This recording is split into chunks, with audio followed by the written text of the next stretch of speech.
السلام علیکم پیارے بچوں، آج کا موضوع ہے فانی بدایونوں کی غزل، شعر نمبر 5۔ آنسو تھے سو خشک ہوئے، جی ہے کہ امڈا آتا ہے، دل یہ گٹھا سی چھائی ہے، کھلتی ہے نہ برستی ہے۔ الفاظ کے معنی اس طرح سے ہیں۔ آنسو یعنی اشک، یعنی جو پانی آنکھ سے بہتا ہو۔ گٹھا کا معنی ہے ابر یا بادل، یا اس کا دوسرا معنی برلی بھی ہے۔ خشک ہونا کا معنی ہے سوکھنا، مرجھانا۔ جی امڑ آنا کا معنی ہے دل کا مائل ہونا یا آرزو مند ہونا۔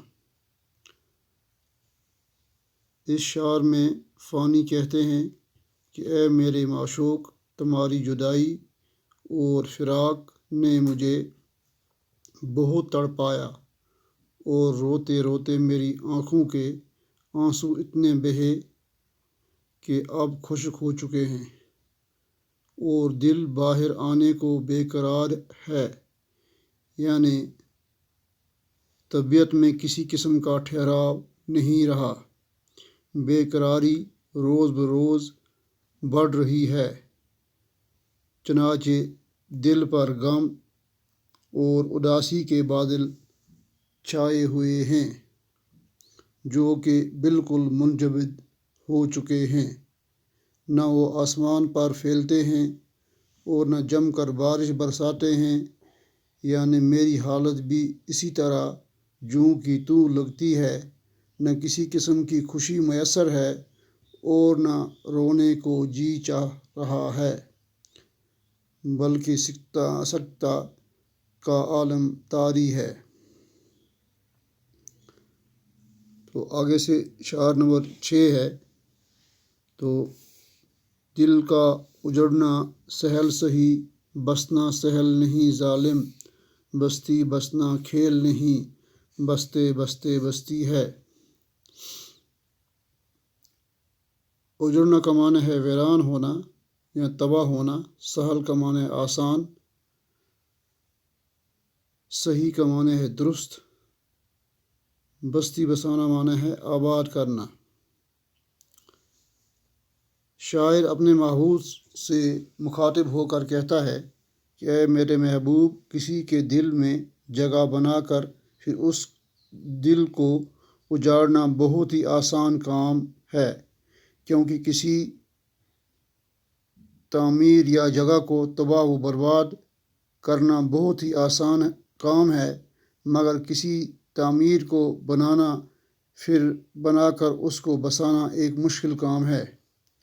اسی طرح کسی کو دل میں جگہ دینا یا کسی کے دل میں سما جانا تو آسان ہے، اور پھر دل کو اجاڑ دینا اس سے بھی آسان ہے، لیکن اجڑے دل کو بسانا بہت ہی مشکل ہے، بلکہ ناممکن کام ہے۔ فانی کہتے ہیں کہ دنیا بسانا کوئی کھیل نہیں ہے، اس کو بسانے میں صدیاں لگ جاتی ہیں۔ تو آخری شعر اس طرح سے ہے۔ فانی جس میں آنسو کیا، دل کے لہو کا کال نہ تھا، ہائے وہ آنکھ اب پانی کی دو بوندوں کو ترستی ہے۔ تو آخری شعر کے مشکل الفاظ کے معنی، لہو کا معنی ہے خون یا دم۔ تو آگے دوسرا لفظ ہے کال، یعنی اس کا معنی ہے زمانہ کمی۔ ہائے کا معنی افسوس، ماتم ہویا ماتم بوند، اس طرح قطرہ نطفہ بھی آتا ہے اس کو۔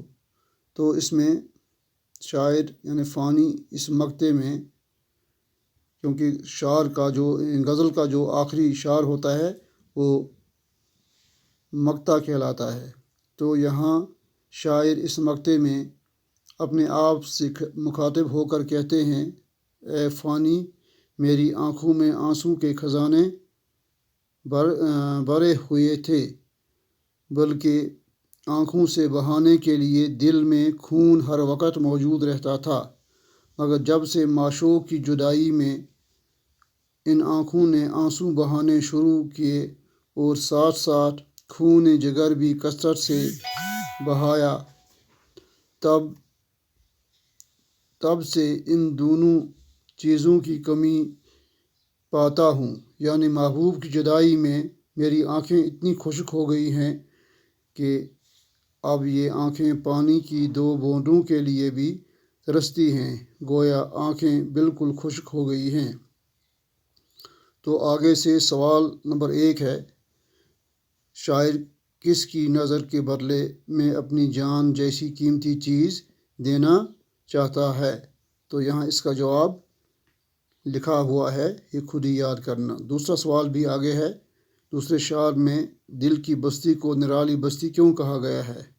تو اس کے سوال کا جواب بھی یہاں دیا گیا ہے۔ تو اس طرح تیسرا شعر ہے، تشریح کریں، تو اس کی مختصر تشریح بھی یہاں کی گئی ہے، تو یہ خود اپنے آپ کریں۔